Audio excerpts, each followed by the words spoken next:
ሰላም እንዴት ናችሁ? የሁሉናንስ ቤተሰቦች ብዙ ጊዜ እነዚህ ኪፓድ ስልኮች ላይ እንደዚህ አይነት ችግር ያጋጥማል። እንደው ችግሩ ባክላይት ችግር አለበት ማለት ነው። ልክ እንደ ቴሌቪዥን ማለት ነው።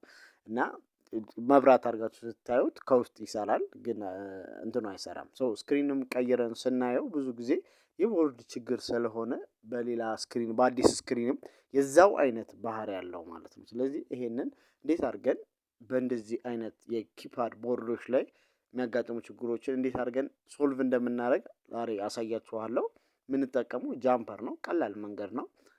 ሌሎች የሚጠቀሙት አንድ መንገድ አለው። ከጀርባው ከባክላይቱ ጀርባ ከሁለት ገመድ አውጥተውለት ከፕላሱና ከማይነሱ አድርገው ቀጥታ ይበይዱታል።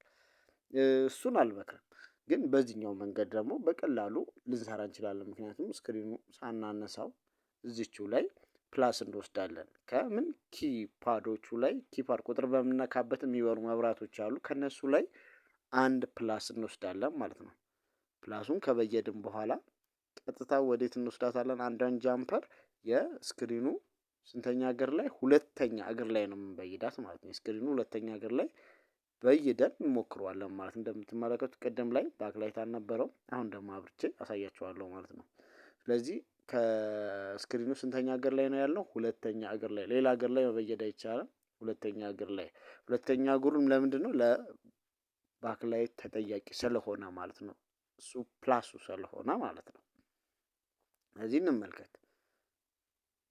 ቀስ ብለን በቲዩዘራችን ይዘን ሁለተኛ እግሩ ላይ ለብቻው ሌላ ቦታም ሾርት ሳያደርግብን ቀስ አድርገን እንበይዳታለን ማለት ነው። የምታዩት ይዛለች። ስለዚህ ለስለስ ያለ ጃምፐር ብንጠቀም አሪፍ ነው። ከስተመር ከገጠምን በኋላ ተመልሶ እንዳይጠፋብን ማለት ነው። ስለዚህ አሁን በይጃታለሁ፣ እንመልከት። እንደምትመለከቱት ኪው ሲበራ አብራ እሷም ትበራለች ማለት ነው። አሁን እንደምትመለከቱት ኢንፊኒክስ ብላለች። ስለዚህ በዚህ መልኩ እንደዚህ ያስቸገሩን ስልኮች ስክሪን ብንቀይርም እንትን ብንልም ተመሳሳይ የሆነ ይዘት የሚያመጡ ከሆነ በዚህ መልኩ ሶልቭ ልናደርግ እንችላለን ማለት ነው፣ የባክላይት ኢሹአቸውን። ስለዚህ ይሄ ቀላል መፍትሄ ነው፣ ሁላችንም እንጠቀምበት። ይሄን ሼር ላድርጋችሁ ብዬ ነው ዛሬ የመጣሁት።